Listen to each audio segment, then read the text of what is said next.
Pai, do Filho e do Espírito Santo. Amém. Amém. Queridos irmãos cristãos ortodoxos, hoje, além de celebrarmos a festa do glorioso e todo louvado apóstolo André, o primeiro discípulo chamado por nosso Deus e Salvador Jesus Cristo, antes de falarmos sobre esse maravilhoso chamado do primeiro apóstolo, o início daquilo que foi a vida apostólica após a vinda do Messias no meio dos homens e da vinda do precursor João Batista, o qual indicou: eis aqui o Cordeiro de Deus.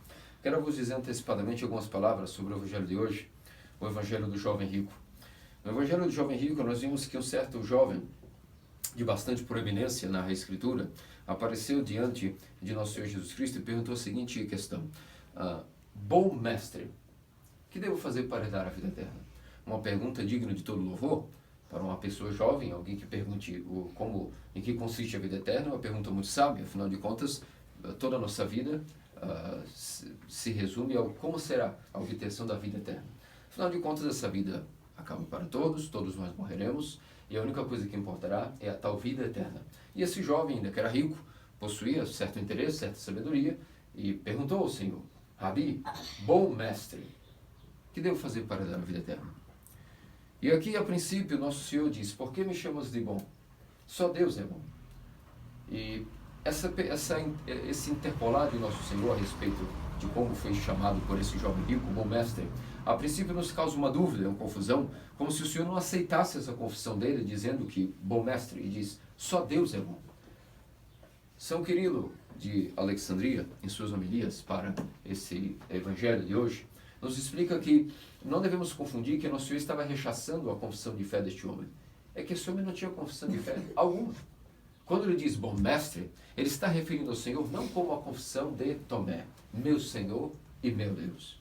Não como a confissão de Pedro: quem dizem que sou? Senhor, tu és o Filho de Deus. E tampouco como a confissão do cego, do homem cego, que disse: eis que tu és o Filho de Davi. Essa não é a mesma a condecoração com a qual só é atribuída a Deus e que automaticamente esse jovem atribuiu ao nosso Senhor. Quando ele diz bom mestre, ele não estava chamando o nosso Senhor de Deus. Para ele, se ele chamou ele de bom Rabi, se dirigiu a ele como simples homem, como um dos profetas que já talvez apareceram, ou como um rabino pregador. Por isso nosso Senhor, conhecendo que a confissão de fé dele não era correta, o corrige teologicamente dizendo: não me chames de bom, já que tu não me consideras Deus. Porque esses adjetivos de bondoso, assim como compassivo, misericordioso, para os judeus era algo sagrado que somente poderia se dirigir a Deus. Nenhum homem poderia ser chamado de bondoso, ou misericordioso, ou compassivo. E assim de fato é. Quem é bom? Só Deus é bom. Quem é compassivo? Quem é misericordioso? E como sempre dizemos, quem tem amor, senão o próprio Deus? Agora, como nós participamos do próprio Deus que é amor, certamente podemos viver alguma coisa chamada a energia de Deus, chamada a benevolência, a misericórdia, a compaixão. Mas não era o caso desse jovem confessar a Cristo como o Filho de Deus. Ele disse bom mestre. Então nosso Senhor o corrige primeiro teologicamente, nos mostrando aqui que a coisa mais importante na relação com o nosso Senhor é a confissão de fé.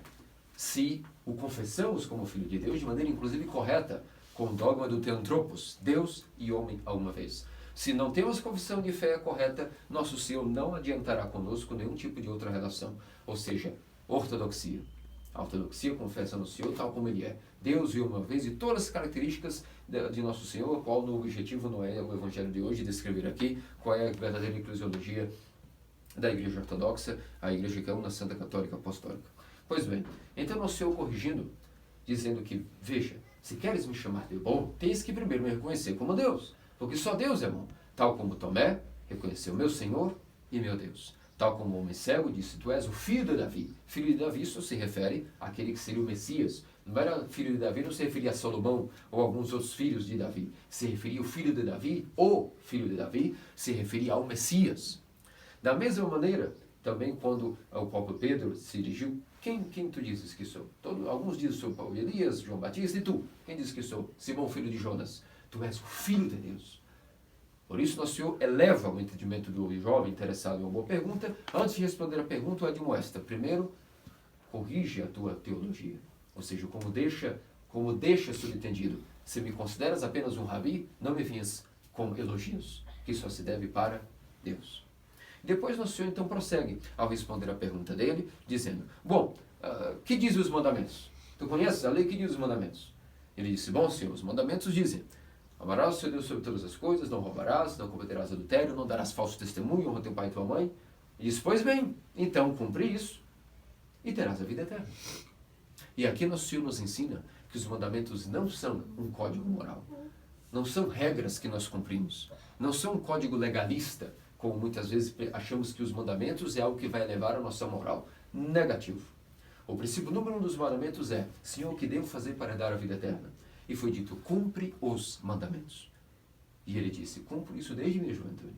E de fato não devemos duvidar que ele não cumpria, que ele estava apenas blefando, porque em outro evangelho, dessa mesma leitura, em outro dos evangelistas, é dito, e assim que nosso Senhor escutou, cumpro isso desde minha juventude, se diz, e nosso Senhor o amou. Ou seja, de fato, esse jovem cumpria todos os mandamentos.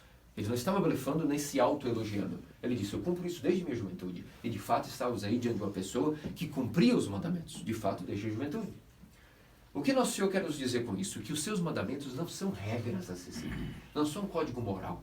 É claro que toda sociedade que cumpre os mandamentos, nós observamos ao longo da história que, consequentemente, quando os pagãos, por exemplo, cumpriram os mandamentos, a moral e a ética na sociedade melhorou. Mas isso tampouco era o objetivo dos mandamentos.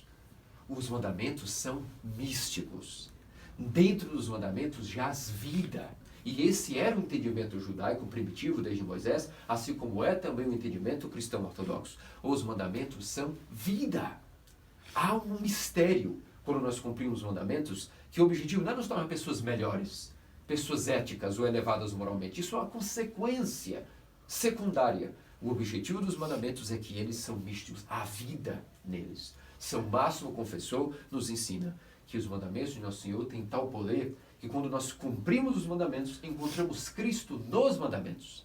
E quando encontramos Cristo nos mandamentos, Ele mesmo nos ajuda a cumprir perfeitamente esses próprios mandamentos, ao qual só Ele cumpriu. Quem tinha poder de cumprir os mandamentos plenamente? A lei e os profetas. Somente o próprio Filho do Homem. Nenhum ser humano ele que fosse comandado a realizar os mandamentos nunca os cumpriria com total vivacidade e perfeição, porque somente Deus poderia vir, cumprir os mandamentos. E participando de Deus, através de Cristo, nós também podemos cumprir os mandamentos de maneira perfeita. Mas antes, quando só tínhamos a lei e os profetas, ninguém cumpria a lei perfeitamente. Somente o próprio Filho do Homem, quando veio e cumpriu todos os mandamentos, agora nós também, participando de seu corpo e seu sangue, de seu mistério, que é a igreja, nós também podemos cumprir os mandamentos de maneira perfeita. Ainda que a perfeição total, nós morreremos, e quem poderá dizer que cumpriu todos os mandamentos de maneira perfeita? Por isso, os mandamentos não são a finalidade de nos levarmos à moral cristã. Os mandamentos, nós temos um objetivo aí. Ao cumprir, obtemos vida eterna.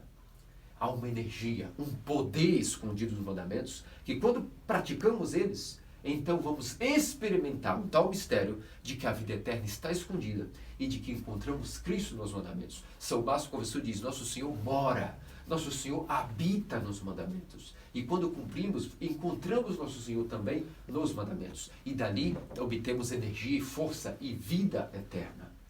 Portanto, os mandamentos, volto a dizer, não podemos analisar de maneira nominal, como se fosse apenas uma letra e uma lei que nos eleva à moral. Se isso acontece, ok, palmas, mas é como algo secundário. O objetivo dos mandamentos é que roubemos para nós, adquiramos força e fluxos de vida eterna. Esse é o objetivo dos mandamentos. E é por isso que nosso Senhor disse, que devo fazer para obter a vida eterna? Nosso Senhor respondeu a ele, pois bem, cumpre os mandamentos. E ele disse, cumpro isso desde a minha juventude. Então, meus queridos cristãos ortodoxos, Nosso Senhor, quando continua o diálogo com esse jovem rico, diz a ele, bom, lendo a alma e os pensamentos do jovem rico, diz a ele, ok, se cumpres isso desde sua juventude, mas algo ainda lhe falta, se tens um chamado maior ainda, pois bem, vende tudo o que tens, dá aos pobres, vem e segue-me. E naquele momento, aquelas terríveis palavras do Evangelho foram ditas. Eis que o jovem ficou profundamente triste, foi embora e não seguiu a Jesus.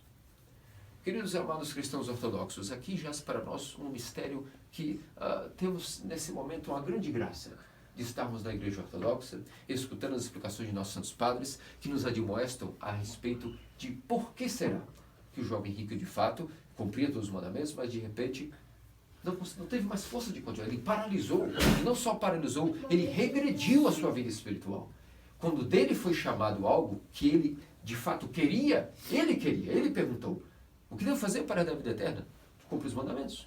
Neles jaz a vida eterna. Já faço isso desde minha juventude. Bom, se queres algo a mais, como tu queres. Nosso Senhor não estava obrigando ele a nada. Se como tu queres, se queres algo a mais, vende tudo o que tens, dá aos pobres e vem e segue.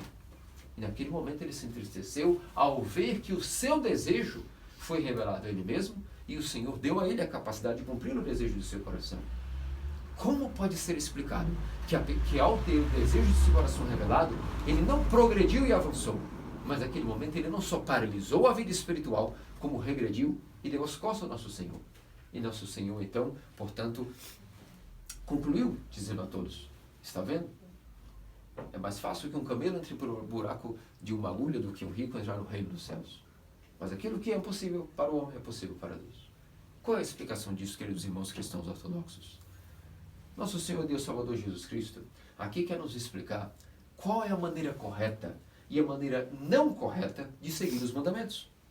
Quando esse jovem chegou diante de Nosso Senhor, percebeu que cumpria de fato os mandamentos. Mas ao ele estar diante com o cumprimento da lei dos mandamentos, a própria pessoa de Nosso Senhor Deus Salvador Jesus Cristo, ele percebeu que tudo o que ele cumpria de maneira equivocada. E qual é a maneira de cumprirmos os mandamentos de maneira correta ou incorreta? Porque cumprir é uma coisa, podemos cumprir os mandamentos, mas quando nos deparamos com a verdade, com a própria pessoa de Nosso Senhor Deus Salvador Jesus Cristo, que se revela a nós na ortodoxia, nós vemos que muitas vezes pode ser que estamos cumprindo os mandamentos, mas de uma maneira equivocada. E nossos santos teófilos padres explicam que esse jovem então teve revelado a si que ele cumpriu os mandamentos de maneira equivocada. Isso foi revelado a ele pelo próprio diálogo com o Nosso Senhor. Pois quando nós estamos na presença da Igreja Ortodoxa, do próprio corpo de Cristo, muitas coisas são reveladas a nós que nós fazemos de maneira equivocada. E nós aí faremos uma escolha. Ou sermos humildes e reconhecer que a nossa convicção, até mesmo religiosa, de ser bom, era equivocada. Iremos, portanto, nos corrigir e continuar. Ou nós iremos o nosso ego talvez seja tão grande que nós vamos paralisar e regredir a vida espiritual. E aí se explica porque muitos chegam na verdade, mas não progridem. Porque faltou aquilo que é a aceitação de que de fato estão cumpridos os mandamentos, mas de uma maneira equivocada. Nosso Senhor revelou a esse jovem de que ele só estava cumprindo os mandamentos até aí, porque ele cumpria os mandamentos de uma maneira condicional. Era rico, era jovem, tinha beleza, tinha força, tinha bens materiais e, portanto, para ele, como algo que o deixaria mais ainda bem de vida. Ele cumpria os mandamentos. Mas Nosso Senhor disse a ele: você, e isso passa por segundos na nossa mente, eu diria que passa até com menos de um segundo a revelação, a teoria, quando nós recebemos, ela é algo que simplesmente é, como Deus é, como Deus se revelou a Moisés: eu sou. E por isso, quando nós recebemos a divina visão, a teoria, a revelação de algum pecado, ou a revelação de algum mistério de Deus insondável, ao estarmos orando, ao estarmos nos santos mistérios, a estar na liturgia, a teoria é. Nem posso usar dizer que houve segundos de revelação. Simplesmente é. É um feixe de luz. E esse jovem teve a revelação divina em sua consciência. Tu segues os mandamentos porque és rico. Mas algo mais do teu desejo, do teu coração, que queres ser perfeito. E por isso eu, o Filho do Homem, agora te digo: vende tudo o que tens. Porque tu só estás seguindo e cumprindo os mandamentos porque para ti os mandamentos são condicionais. E isso não é cumprir a perfeição dos mandamentos. Vende tudo o que tens e terás um tesouro no céu, vem e segue-me. Ou seja, passa a cumprir os mandamentos agora sem o dinheiro. E vamos ver então do que és feito e serás de fato alguém perfeito. E então o jovem se entristeceu, porque de fato ele viu e não aceitou a sua condição. Não aceitou o arrependimento. Não aceitou mudar. E percebeu que era verdade que Nosso Senhor disse a ele. Ele só cumpria toda a lei porque, especificamente para ele, os mandamentos eram condicionados à sua riqueza. Talvez, nos explica nossos santos padres, se esse jovem não tivesse dinheiro, ele não estaria cumprindo os mandamentos. Poderia ser um ladrão, por não ser rico. Poderia ser um homicida, um psicópata, como diz em espanhol, não? Um psicopata, que rouba, estupra, assassina, porque não tem dinheiro. E por isso nós nunca podemos justificar a nossa condição de vida, porque nunca sabemos Se formos abandonados à graça de Deus por um segundo, se não seríamos piores do que os estupradores e os assassinos e as prostitutas. Porque se nós não fizermos essas coisas exteriormente, é só porque Deus, por algum motivo, nos segurou. Porque todas essas paixões jazem no nosso coração. Aquele que não vê isso é porque ele está cego. Os nossos pecados, talvez exteriormente não roubamos, talvez exteriormente não matamos, mas interiormente, quantas vezes nós assassinamos nossos irmãos com ódio, com ira, com ganância? Porque a ganância também é roubo. E quando há muitas infinitas maneiras de roubar o próximo, que talvez não foi a maneira de extorquir fisicamente, mas existem infinitas maneiras de roubar alguém, de defraudar alguém, de matar alguém, de corromper alguém. E é por isso que, quando para alguém os mandamentos é condicional, quando ele se depara com a verdade, ele fica perplexo. No caso desse jovem, foi o dinheiro. Ele percebeu que se ele não tivesse o dinheiro, ele não seria um seguidor da lei de Moisés. Não seria um estudioso das leis e dos profetas. Ele seria um qualquer. E não se revelou, no teu caso, tu tens uma doença. O apego ao dinheiro, a avareza, que é a idolatria. Vende isso e continua cumprindo os mandamentos e serás perfeito. Porque eu vou te ajudar. Junto contigo, vamos dar um jeito nessa tua doença. E o que ele fez se entristeceu. Porque ele sabia que nunca poderia seguir a Cristo na pobreza, na doença, como mendigo, como vagabundo. E nosso Senhor, assim, nos ensina vários níveis de chamado que Ele dá. Ele disse, se queres ser perfeito, no teu caso, tu tens que ser um vagabundo como eu. Como todos os meus discípulos estamos aqui. Só assim te salvarás. Porque tu tens uma paixão, um apego ao dinheiro. E por isso cumpres os mandamentos. Mas se tiveres a pobreza, então poderás provar a si mesmo se cumpres ou não os mandamentos. Por isso existem várias maneiras de se cumprir os mandamentos, meus queridos irmãos cristãos ortodoxos. De maneira correta, de maneira incondicional. E de maneira incorreta quando nós temos condições para ser cristão ortodoxo, para defender a fé, para estar nos ofícios. Mas antes de aprofundarmos nisso, tenho que vos pincelar um pequeno ponto. Quando o nosso Senhor diz, vende tudo o que tens e segue-me, aqui nossos santos padres nos explicam que jaz um mistério. Aqui nosso Senhor inaugurou o chamado apostólico, que inclusive o primeiro dos chamados foi o próprio Santo André, que hoje nós comemoramos. O primeiro que aceitou seguir a Nosso Senhor foi André, irmão de Pedro. Isso veremos já já. Mas esse chamado apostólico foi inaugurado aqui para o Senhor. Quem quiser salvar a sua vida, perderá. Quem quiser perdê-la por causa de mim e do Evangelho, a salvará.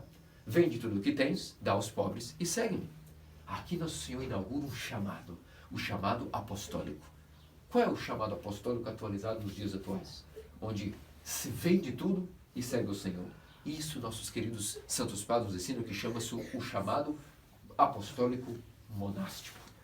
Como naquele tempo os apóstolos seguiram Nosso Senhor, deixaram suas famílias, seus esposos, suas riquezas, suas profissões, seus negócios e seguiram Nosso Senhor, assim também. Atualmente o chamado apostólico é atualizado na vida monacal. E qual é a diferença entre seguir Nosso Senhor com o chamado apostólico ou, por exemplo, aqueles que seguem Nosso Senhor no chamado que não é apostólico? Ou seja, como leigos, como célebres. Existe uma diferença nisso. Todos os mandamentos são compulsórios. Não há ninguém que me diga que não é obrigado a cumprir todos os mandamentos. Monges e leigos, todos têm que cumprir. Não é que os monges e clérigos cumprem melhor os mandamentos. Negativo. Quem pensa assim está louco em relação ao cristianismo.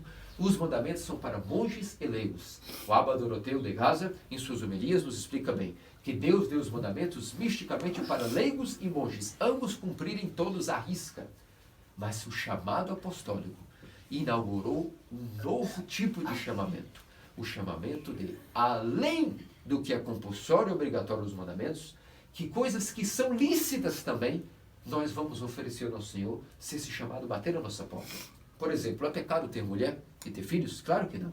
É algo abençoado.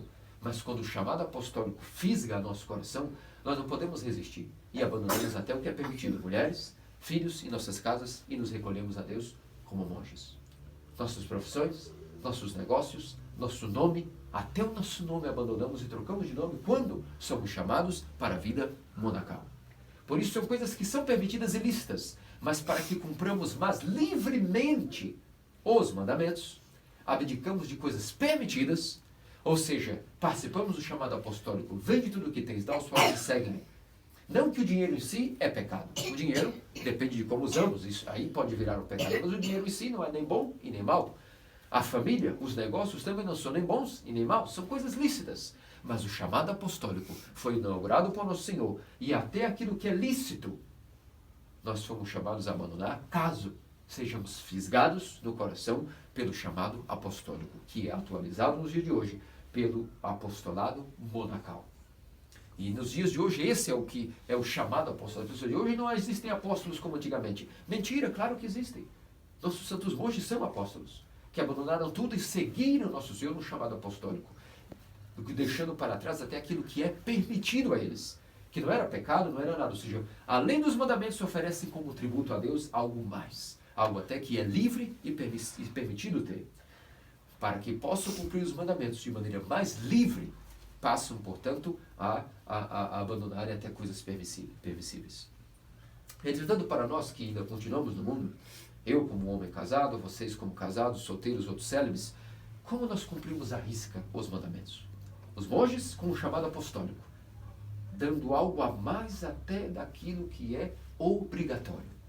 Mas para nós tudo também é obrigatório, com exceção de que fica livre quem quiser dar algo a mais daquilo que já é compulsório.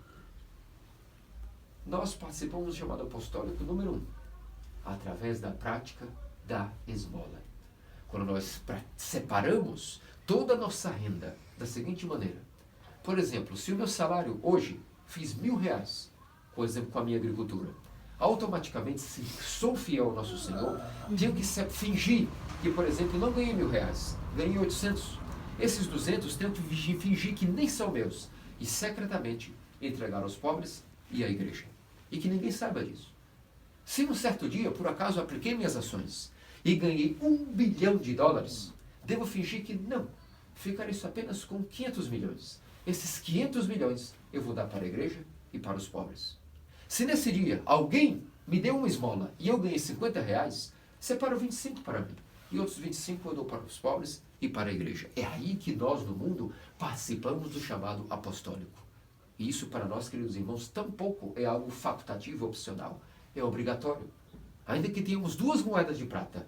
Lembre-se daquela viúva. Ela só tinha 2 moedas e deu todas essas moedas. E, de fato, nosso Senhor, olhando, revelou a todos. Esta acabou de doar mais do que todos, porque ela deu tudo o que tinha. Os outros deram o que sobrava. Por isso, a participação dos leigos, número 1, no chamado apostólico, é através da prática da esmola. Como começamos alguns detalhes sobre esse tema no podcast que ontem gravamos, de 1h30, com perguntas e respostas, inclusive, depois todos devem assistir, porque é algo muito edificante. E esse, portanto, o evangelho de hoje é uma continuação do evangelho do domingo passado, onde tínhamos o rico louco, que não pensava na morte, por isso tinha um pecado terrível, era louco espiritualmente, tinha tolice espiritual, como vimos no domingo passado, e ele não pensava na morte. Como não pensava na morte, nunca pensava em dar esmolas, nem ajudar a igreja, o templo, nem as ofertas. Apenas a única coisa que pensava era: vou derrubar os meus celeiros e construir outros maiores. Por que não construir casa aos pobres? Vou acumular mais riqueza e dizer à minha alma: coma, descanse, beba, regala-te. E por que não foi depositar o resto dos seus bens para os estômagos dos pobres? Crescendo não rico para si mesmo, mas crescendo rico para Deus. Pois essa é a maneira de se tornar rico para Deus. E esse evangelho de hoje como que continua o evangelho passado, dizendo: não sejas louco de ser apenas rico para ti mesmo. Porque se é assim, é melhor que vendas tudo o que tens, dê aos pobres e siga-me, porque terás um tesouro no céu, ou seja, serás rico para Deus.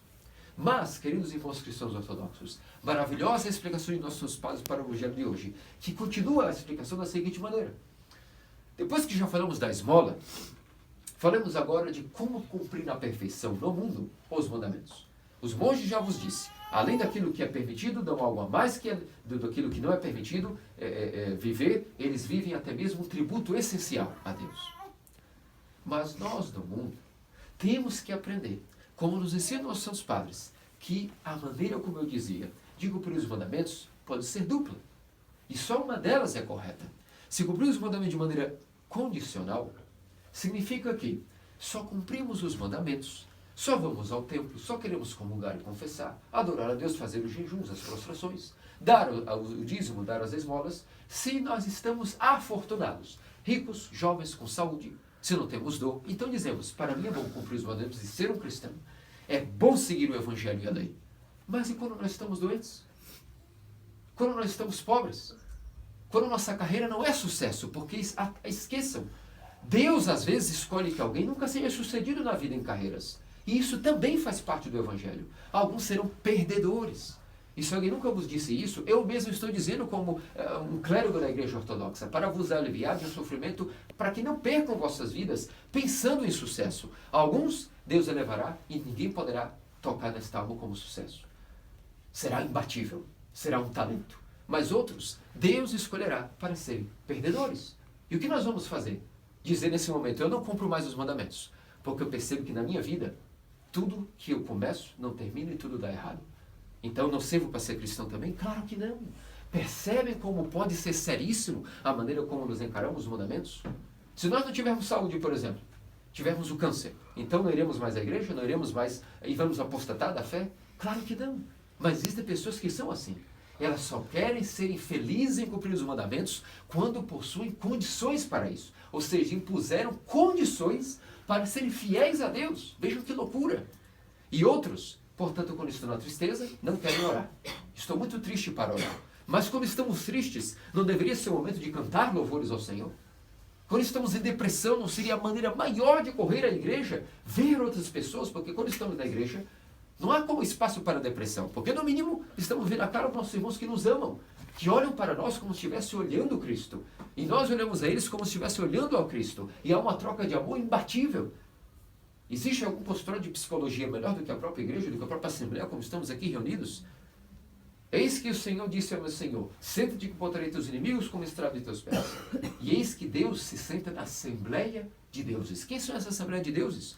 Todos nós, queridos irmãos cristãos ortodoxos, todos nós somos chamados a sermos deuses por participação na graça de Deus. Deus é só um é Deus verdadeiro. Mas Ele quer fazer todos os seus filhos deuses por participação em sua própria graça. Portanto, qual é o motivo de, por termos alegria, seguimos os mandamentos? Já pomos uma condição. E quando estamos tristes, então não seguimos os mandamentos. Quando temos juventude, beleza e saúde, somos bons fiéis. Quando estamos depressivos ou com algum tipo de doença, não servimos para cumprir os mandamentos em perfeição. Claro que não. E esse era o problema do jovem rico. Ele colocou uma condição e foi revelado a ele. Tu só segues os mandamentos, só estás no templo, só jejuas 2 vezes por semana, porque tu és rico, homem. Abandona essa hipocrisia. Larga o dinheiro e vem me seguir. Era a cura para a sua avareza, mas ele não aceitou. Se entristeceu, porque viu que não haveria como enganar mais a si mesmo. Quando a nossa consciência é revelada a ela que nós não podemos nos enganar, ela tem 2 opções: chorar, e chorar de tristeza pelos pecados. Isso é ótimo. Chorar dizendo, esse sou eu, sou miserável. Não tem problema nenhum. Mas há um outro tipo de tristeza, que é proveniente do orgulho, e dizer, eu não posso mudar. Eu não tenho como mudar. E tampouco quero pedir a Deus a força de mudar, porque se pedíssemos a Deus a força, Ele daria tal força. E é por isso, meus queridos irmãos, que separei para vocês alguns exemplos da Escritura, de que como alguns santos cumpriram os mandamentos de maneira incondicional, e como alguns, infelizmente, cumpriram de maneira condicional. O primeiro que eu quero vos trazer é um exemplo clássico, o exemplo do profeta Jó. O profeta Jó era o homem mais rico do mundo, o mais santo do mundo, o mais justo e benevolente do mundo. Tinha filhos, tinha esposa, tinha gado. Sua riqueza era incomensurável. Naquela época, a sua riqueza era insuperável. E, entretanto, certo dia vieram notícias, como vocês todos sabem, vou importar a descrição, todos sabem como foi o desfecho de Jó, não é verdade? Antes do seu desfecho final, o que aconteceu com ele? Perdeu todos os filhos, perdeu todo o seu gado, todas as suas ovelhas, toda a sua casa, toda a sua tragédia, até a sua saúde. Era tamanha as suas úlceras e feridas que ele, com cacos, a única coisa que restava a ele era sentar-se na praça em meio de cinzas e raspar as suas feridas com cacos. Tão doente chegou o seu estado. Os seus amigos achavam que ele não era um grande pecador, por isso eles estavam punindo. E ele tampouco se justificava. E a sua esposa chegou e disse a ele, blasfeme a Deus que te abandonou, porque ao menos isso te dará algum tipo de alívio. Como quem quer dizer, ao menos para te consolar, blasfeme a Deus para ter um alívio psicológico, porque Deus te abandonou, culpa de Deus é o que aconteceu. E ela disse, e que Jó disse àquela mulher, falas como uma louca. Acaso não devemos ser fiéis a Deus, não só quando Ele nos dá abundância, mas também na hora da provação? Pois Deus deu e Deus tirou. E bendito seja o nome do Senhor, agora e sempre pelos séculos dos séculos. Aqui está um exemplo de uma fé incondicional, de que Jó foi fiel a Deus, tanto quando tinha abundância, quando tinha miséria. Um mandamento incondicional para ele, ou seja, o centro de sua vida eram os mandamentos. Não a sua vida secundária. A sua vida toda jazia em cumprir os mandamentos. Já a esposa dele, um exemplo de que alguém que seguiu os mandamentos de maneira condicional. Ou seja, pondo condições, apenas na abundância. Se não temos abundância, não somos cristãos. Deus nos abandonou. Um outro exemplo que quero vos deixar é o maravilhoso exemplo da santa mulher, antepassada do Senhor, Judite. Judite, no contexto histórico dela, a sua cidade na Judéia havia sido sitiada pelo rei da Babilônia. E eles estavam como que cortando todos os suprimentos de comida, de água, de mercadorias, e portanto todos os rabinos e escribas se reuniram, os anciãos do povo, e fizeram um concílio dos santos anciãos e disseram: se em 3 dias, já não aguentamos mais fome nem sede, se em 3 dias Deus Sabaoth não nos libertar dos inimigos que nos cercam, do general da Babilônia, nós temos que abrir os portões da cidade e deixar que eles entrem. E quando Judite ouviu que essa foi a decisão da sinaxe, do concílio dos anciãos, ela correu até o chefe dos anciãos e disse: vocês estão pensando como loucos. Como podem dizer que vão abrir as portas da cidade se Deus em 3 dias não nos ajuda? Agora quem é que serve a quem? É Deus que nos serve ou nós servimos a Deus? É melhor morrer guerreando contra o inimigo do que deixar que esses inimigos pagãos entrem em nossa cidade e nos obriguem a oferecer sacrifícios. Porque o que aconteceria? Naquele contexto histórico, se Nabucodonosor enviasse o general e ele arrebentasse os portões da cidade da Judéia, todos seriam obrigados a oferecer sacrifícios aos ídolos. Ou mesmo que se recusassem, fossem martirizados em nome de Deus verdadeiro, o culto perderia para sempre. Não se poderia mais oferecer um culto livre ao Senhor Sabaoth, porque os pagãos iriam impedir isso. E Judite disse: de maneira alguma, vocês estão loucos. Melhor morrer do que ter a nossa fé abalada, imaculada pela fé da Babilônia. E então sabe o que Deus fez? Fortaleceu essa santa mulher com um braço forte. E ela foi secretamente de noite e invadiu o acampamento. E então seduziu o general. E naquele momento o general, seduzido pela sua beleza, se embriagou. Quando ele se embriagou, Deus fortaleceu tamanho o braço de Judite, que assim que ela teve a oportunidade, o decepou a cabeça. E voltou aos rabinos e disse: está bom para vocês? Agora vão ser fiel a Deus só porque Deus agiu com vocês? Não é essa maneira de seguir o Deus verdadeiro. E por isso temos aí um exemplo de fé incondicional de Judite. E uma fé condicional dos próprios chefes e escribas que se condicionaram supondo-se vender aos babilônios. Se Deus não os ajudasse em 3 dias. Um outro exemplo que quero vos trazer são os maravilhosos mártires macabeus, ao qual temos até um ícone em nossa capela, as crianças macabeias. Todos sabemos a maravilhosa história deles. Que também, na época, a Síria estava dominando também, ameaçando guerras a Israel, estavam dominando Israel, e o que aconteceu foi que houve uma condição para a fé. Os sírios obrigaram que os judeus deviam comer agora carnes mescladas com sacrifício aos ídolos e carne de porco. Nesse momento, apenas crianças macabeias foram fiéis a Deus verdadeiro. E junto com elas, outros foram martirizados. E não importava a eles, de maneira alguma, se iam ser mortos ou não. E foram torturados em terríveis torturas até a morte. Mas não se renderam jamais a trair o Deus verdadeiro, a comer carne de porco, ou muito menos carnes misturadas com sangue decretado aos ídolos. Enquanto todo Israel, e até os que davam exemplo, onde estava a coragem dos homens corajosos? Onde estava? Tinha uma fé condicional. Na hora que... Sabe o que aconteceu na história dos mártires macabeus? Aqui vale um adendo importantíssimo. Os próprios escribas iam ao templo e pregavam: é bom seguir os mandamentos e não comer carne de porco quando a nossa vida não está em risco. Mas quando a nossa vida está em risco de morte, Deus nos perdoará. Podemos fazer uma quebra do jejum. Está aí um exemplo clássico de uma fé condicionada. E as crianças macabeias, foram até o fim e foram fiéis a Deus de maneira incondicional. Estão vendo, queridos irmãos cristãos ortodoxos, como há 2 maneiras de cumprir os mandamentos? Uma a correta, a fé incondicional. Por quê? Porque nesse estado de alma, os mandamentos são a nossa vida. Então preferimos morrer, porque não há graça, não há nada para nós nesta vida, se não é a vida de seguir os mandamentos. Nem imaginamos estar vivos, é melhor que nos matem. Agora, para aquele que realmente tem a fé verdadeira, a sua vida não existe fora dos mandamentos. Em primeiro lugar, ele vive para os mandamentos. O demais é secundário. Para aquele que tem uma fé condicional, no entanto, ele só cumpre os mandamentos quando a sua vida está em bem-estar. Por isso, meus queridos amados cristãos, vamos pedir a Deus a graça de termos essa fé incondicional, de cumprir os mandamentos, especialmente nos tempos de hoje se aproximam, que serão tempos terríveis, que as tentações psicológicas se aproximam, são piores que as físicas, onde até os vivos invejarão os mortos. Como diz a Escritura, estejamos atentos. Vamos colocar uma prioridade de vez em nossas vidas e pedir a Deus a força para ter uma fé incondicional, começando vivendo uns para os outros, praticando a esmola. O que eu tenho, que seja de vocês. O que vocês têm, que não seja meu, mas de todos vocês.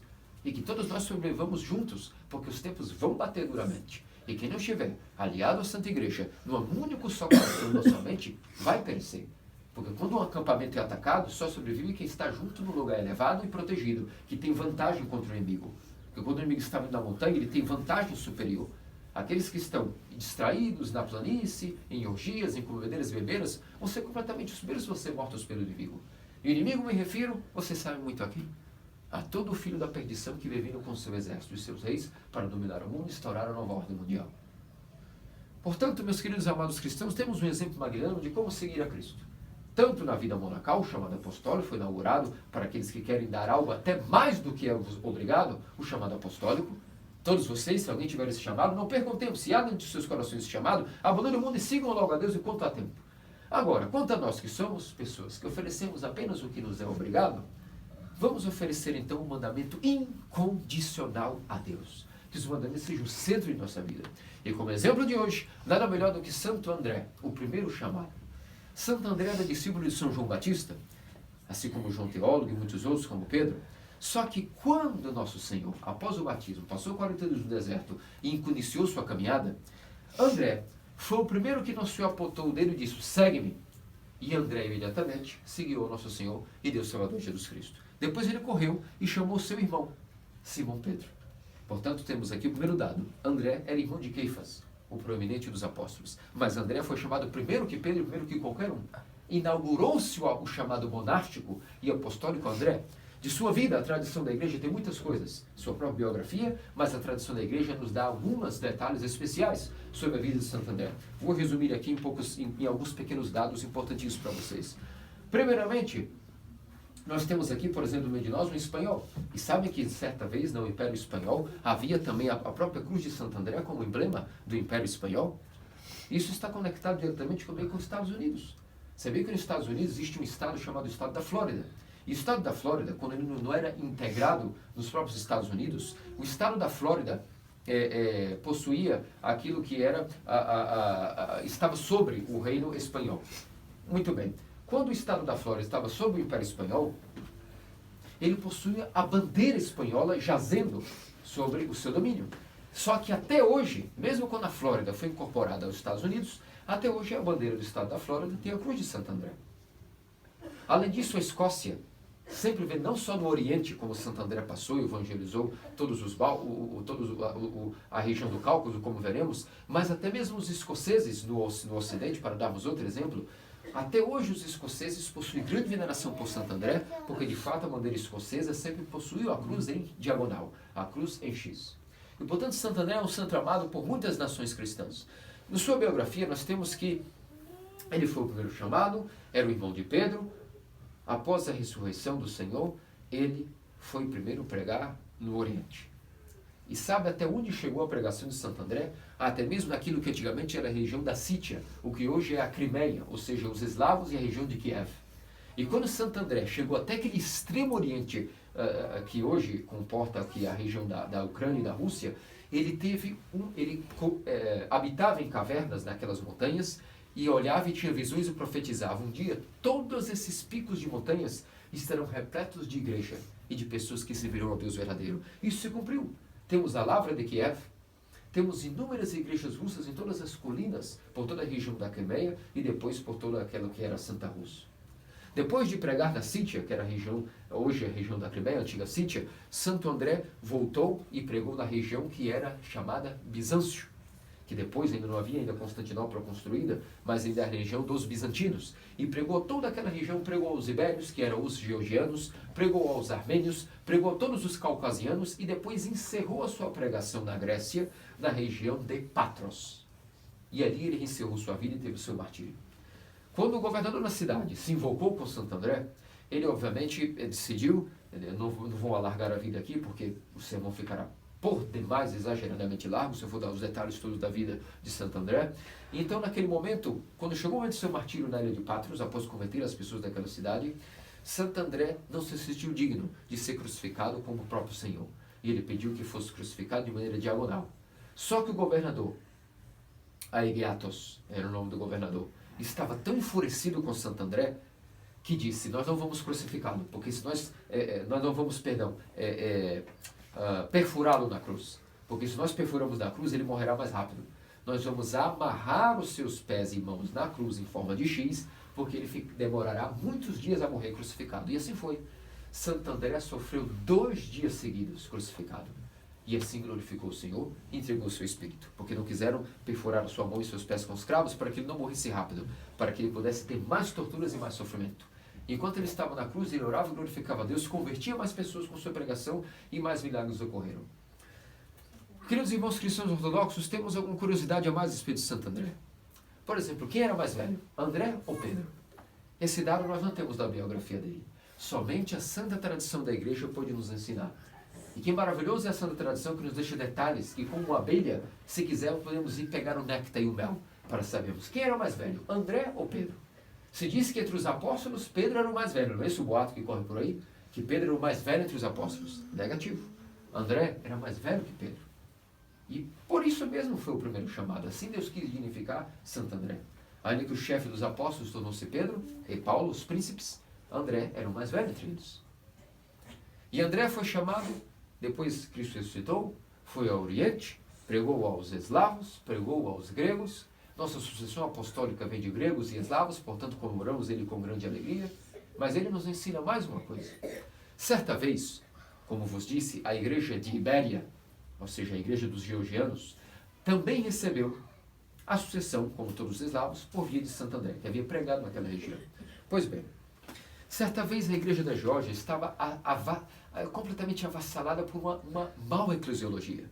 Os antioquinos, a igreja do patriarcado de Antioquia, como sabemos através do rei Vakhtang, que inclusive hoje nós também coramos o maravilhoso rei Vakhtang da Geórgia, através dele a igreja da Geórgia ganhou autocefalia, tornou-se igreja autocéfala, mas antes de ela ser uma igreja autocéfala, ela recebeu a sucessão apostólica por mandato do patriarca de Constantinopla via os bispos de Antioquia. E então o rei Vakhtang escolheu 12 clérigos de sua confiança e enviou para Antioquia, e o patriarca de Antioquia consagrou 12 bispos, e aí nasce o patriarcado independente autocéfalo da Geórgia, através do rei Vakhtang, no século VI, começo do século VI. Só que houve uma má eclesiologia na igreja antioquina, certa época, e ela disse, a igreja da Geórgia agora tem que estar sob nosso domínio jurisdicional e administrativo, porque nós somos a igreja mãe da Geórgia. E então, nesse momento, a igreja da Geórgia foi ao delírio, porque nunca se viu tal eclesiologia. E então convocaram o concílio, e os georgianos apelaram para o grande soldado defensor da fé, o grande monge Jorge Atonita, um dos fundadores do Monte Athos. O São Jorge, o luminar, era aquele que fundou o monastério de Iveron, no Monte Athos. E São Jorge era amigo de Santo Atanásio, ou da Grande Lavra, não Atanásio o Grande, me refiro a Atanásio, fundador da Grande Lavra de Kiev, no Monte Athos. E então, cofundador do Monte Athos, junto com Atanásio, assim Jorge foi escalado para ir até os antioquinos. E como era muito sábio, havia todo o saltério dos georgianos até hoje. Os georgianos possuem os salmos traduzidos do grego por São Jorge ou Atonita. E então quando ele chega em Antioquia, sendo um homem muito culto e muito santo, chega aos antioquinos e diz, pois bem, que história é essa de quererem dizer que agora a igreja georgiana tem que estar sob o domínio da igreja antioquina? Então o patriarca de Antioquia disse, vocês receberam a sucessão apostólica de nós, por isso devem estar sobre a nossa jurisdição. Ele disse, é mesmo? Estranho. Porque se assim fosse, então todos nós deveríamos estar sob o patriarcado de Jerusalém. Porque a igreja mãe, de onde saiu todos os apóstolos, é Jerusalém. Então toda a igreja deve ser una, santa, católica e de Jerusalém? Claro que não. Isso é uma loucura, era um pensamento errôneo na época. Onde nós vemos isso, queridos irmãos cristãos ortodoxos? Por que trisquei nesse tema de propósito na festa de Santo André? Porque essa é a falsa ortodoxia de hoje. Uma ortodoxia inválida e louca, filetista. Hoje pregam que a igreja mãe, quando dá a sucessão apostólica à igreja filha, essa igreja mãe tem direito de dominar essa igreja por jurisdição e administração. Falso. Se fosse assim, todos os patriarcados tinham que se chamar igrejas filhas da igreja mãe de Jerusalém. E não é assim. Toda vez que uma igreja mãe sagra bispos e uma igreja local tem seus próprios bispos, sua cultura e seu idioma, ali jaz a catolicidade da igreja local, e essa igreja não pode ser chamada igreja filha de ninguém. Ela presta cara honra, ela presta adoração e veneração à igreja mãe, como até nós aqui, algumas partes dos ofícios, rezamos em grego, outras partes em eslavo, como a oração e devoção a de quem recebemos a sucessão apostólica. Mas nós somos uma missão. Por isso chama-se missão, porque ela está recebendo aos poucos bispos para ter o seu próprio sínodo e a sua própria vida independente. E isso é a igreja apostólica. Hoje, na ortodoxia mundial, vemos guerras entre patriarcados que disputam suas igrejas satélites. Eclesiologia esta nunca vista entre os apóstolos. E então, o patriarca de Antioquia, quando escutava essas explicações de São Jorge o Atonita, não sabia o que dizer. E certa hora, para resolver o assunto, São Jorge, fazendo um jogo de palavras, um truque, disse a ele: venha cá, patriarca de Antioquia, de quem vocês receberam a sucessão apostólica de vocês? Ok, nós recebemos de vocês, mas vocês receberam de quem? Ah, nós recebemos certamente, recebemos de Pedro. Todos sabem que Pedro e Paulo fundaram a igreja de Antioquia. Eles foram os pais da igreja de Antioquia. Ah, então vocês receberam a sucessão de Pedro? E nós, de quem recebemos? E o próprio patriarca de Antioquia sabia que a região da Geórgia, Ibéria, havia recebido a pregação de Santo André. E então aqui São Jorge o Atonita pega numa armadilha o patriarca de Antioquia. Então, nós, os iberianos, os georgianos, recebemos a sucessão de Santo André. Vocês de São Pedro. Quem era mais velho que quem? Ele disse: bom, claro que era Santo André. O próprio patriarca de Antioquia disse: claro, nós sabemos pela tradição que Santo André era mais velho que Pedro. Ele disse: e agora você quer dizer que nós, que recebemos a sucessão do irmão de Pedro mais velho, temos que estar submetidos a você que recebeu a sucessão do irmão mais novo? E naquele momento foi uma vergonha ao patriarca de Antioquia. Os próprios bispos chamaram ele rápido e disseram: pare de discutir com esse homem, encerre a sessão, porque daqui a pouco, não só ele vai garantir a independência da igreja da Geórgia, mas pode ser que ele nos convença de que nós vamos ter que estar submetidos à igreja da Geórgia. E por isso, naquele momento, se encerrou a discussão e a igreja da Geórgia seguiu autocéfalo por um bom tempo. Depois houveram outros problemas, infelizmente, mas esse é um exemplo de que essa é a eclesiologia verdadeira, a qual que vemos hoje nas igrejas auto-intituladas patriarcados ortodoxos. Apenas politicagem. Não só um patriarcado está em delírio hoje, mas todos querem ter jurisprudências e administrações dominando igrejas que já deveriam ser independentes. É claro que se presta para sempre uma honra, uma veneração, um respeito à igreja mãe de quem recebemos a sucessão. Mas o que é ortodoxia? O que é a vida apostólica? Que toda igreja local, quando recebe seus bispos, por isso chama-se missão o começo, que essa missão está sendo preparada para receber bispos. E quando toda região, uma diocese, tem seus próprios bispos, o que é isso agora? Uma igreja local, autocéfala, independente. Que não haverá honra e veneração à sua igreja-mãe, mas em termos jurisdicionais e administrativos, por favor, não venhamos com filetismos e falsas eclesiologias, porque isso não é a igreja de Cristo. É a preparação para a igreja universal do anticristo. Por isso, meus queridos irmãos cristãos ortodoxos, a biografia de Santo André nos ensina justamente essas maravilhas de um apóstolo que seguiu Cristo até o fim, até morte e morte de cruz, sendo o primeiro dos chamados, em quem era um verdadeiro israelita, em quem não havia dolo, como lemos hoje no Evangelho de João, preparado para os apóstolos, para que eles foram chamados. E um verdadeiro israelita, porque israelita é aquele que vê Deus. A palavra Israel significa o que vê a Deus face a face. E todos os apóstolos eram homens que oravam ao ponto de ver Deus face a face, suplicando a vinda do Messias, e por isso receberam a própria vinda do Messias. O Messias que eles oravam praticamente para vir, foi até eles e disse: segue-me. E quando ouviam a voz do Messias, reconheciam que era a voz que falava com eles na oração doménica. E depois em quem não há dolo, ou seja, pessoas que eram impossíveis de machucar o próximo. os apóstolos eram mansos como os cordeiros e seguiam o mandamento de amar ao próximo como a si mesmos, portanto eram pessoas perfeitas no cumprimento do Evangelho, e por isso, eis aí os verdadeiros israelitas que não adoram. Não só isso foi dito a Felipe, a Natanael, a Bartolomeu, mas a Paulo, a Pedro, a André. Todos eles tinham essa qualidade de serem pessoas que eram verdadeiros israelitas em que não adoram, ou seja, que viam a Deus face a face, porque confessavam a verdadeira fé do Filho de Deus e o viam face a face até antes de serem chamados ao apostolado na luz increada. E depois o viram face a face e se emocionavam. Quando viu que aquele que conversava com eles na oração era aquele que apareceu com barba, cabelo, bigode, uma estatura humana, e disse: vem e segue-me. E no seu coração eles reconheceram que esse era o verbo de Deus, aquele que foi profetizado por todos os profetas. E depois, pessoas em que não havia dolo, ou seja, que nunca faziam mal ao próximo, cumpriam a lei em sua perfeição, no amor, participando do amor de Cristo, amavam perfeitamente o próximo, até mais do que eles mesmos, porque abandonaram tudo e a todos para seguir a Cristo e depois levar o Evangelho a todas as nações. E nós estamos aqui hoje, tendo a graça da sua sucessão apostólica para ter os santos dons consagrados, os pecados perdoados devido a Santo André, que é de quem recebeu a sucessão, através dos eslavos e dos gregos. Portanto, meus queridos amados cristãos, felicitemos nós hoje nessa maravilhosa festa, que pelas orações de Santo André, o primeiro chamado, nosso Senhor e Deus Salvador Jesus Cristo, conceda-nos a graça de segui-lo incondicionalmente os mandamentos, mesmo que seja necessário até morte, e morte de cruz, tal como Santo André. Que disso nosso Senhor e Deus Salvador Jesus Cristo faça dignos pelas orações sobre isso, Mãe, todos os santos. Amém. Amém.